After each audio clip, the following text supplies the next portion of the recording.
Today we're going to be diving into one of the most game-changing mods, in my opinion, for 7 Days to Die. Undead Legacy, yes. Now, Undead Legacy actually isn't out for 1.0 just yet, and remember this is all for the PC right now, nothing for the console, but this mod changes everything, and I absolutely love this mod, and I can't wait for this mod to be released. But first things first, let's talk about what Undead Legacy actually is.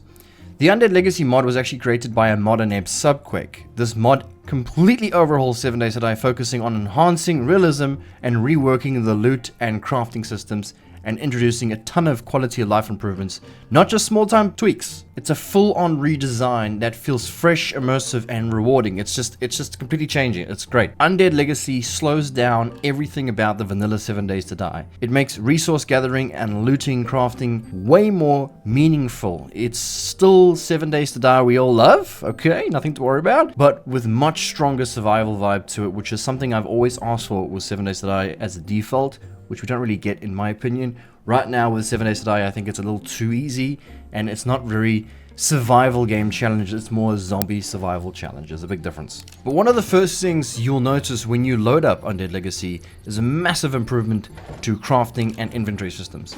Even the UI is completely different. It's got an expanded inventory space, new workstations, blueprint systems.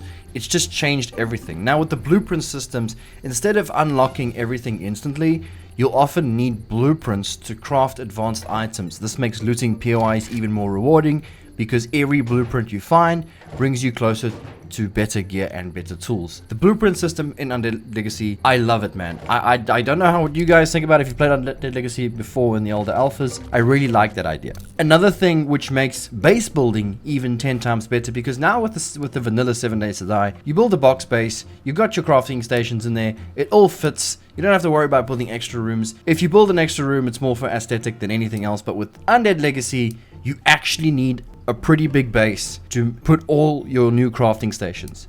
Forget the vanilla crafting benches. Undead Legacy introduces a variety of specialized crafting stations like furnace, carpenter's bench, tailor station. Each station serves a purpose, adding depth to the crafting progression. So you'll need a tailor room, or you'll need a blacksmith room, or you'll need different rooms to have all these things in, because there's just so many freaking stations.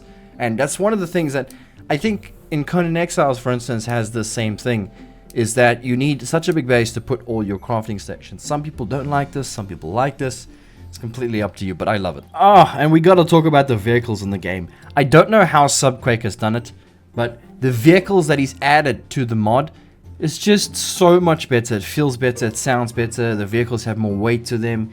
It just is so much better, even look better. And on top of that, vehicles are now fully customizable and upgradable. So you'll need to find or craft parts, repair broken down cars. Like literally, you'll come across a vehicle in-game, like at a police station or a hospital. There'll be a vehicle sitting there. You can't drive it, you can get in it, but you can't get it moving because you need parts for it. You need like a wheel, an engine part. You need to kind of collect all the parts to get the vehicle working again. Which is, I don't know. Why is that not a thing in the game? I don't know, but you just find vehicles. You don't actually have to craft them in your bag and then carry them around. You know, you just find them. On top of that, vehicles have fuel consumption, weight limits, and wear and tear. This makes them feel like a true survival tool, not just a quick way to zoom around the map. Gotta look after your stuff, guys. The looting has been completely rebalanced, so now the mod will drastically change how looting works. Items are more rare and you won't just stumble across a high-end gear right out of the gate.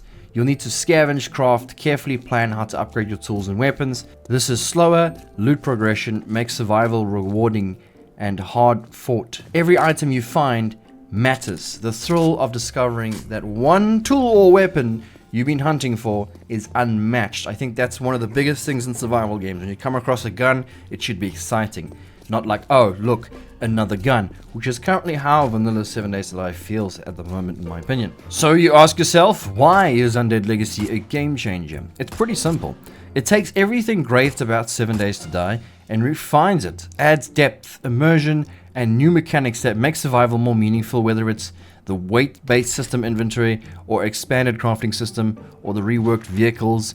Every change feels intentional and well thought out. If you are someone who puts hundreds of hours into 7 Days to Die and wants a fresh challenge, or even if you're brand new to the game, which I don't really recommend, to be honest, because Undead Legacy is way more challenging than a vanilla game. But anyhow, Undead Legacy transforms the experience and makes you fall in love with survival all over again. Anyhow, that's my breakdown of Undead Legacy mod for 7 Days to Die. If you haven't tried it yet, well, I would say go and try it, but it's not out yet. That doesn't matter. The guy Subquake has a YouTube channel, and he often, I mean in quotes, posts stuff on his YouTube channel showing off new guns, new stuff that he adds to his mod, which I highly recommend you go check out his YouTube channel and take a look and give a subscribe and like, because there's some really cool stuff on there.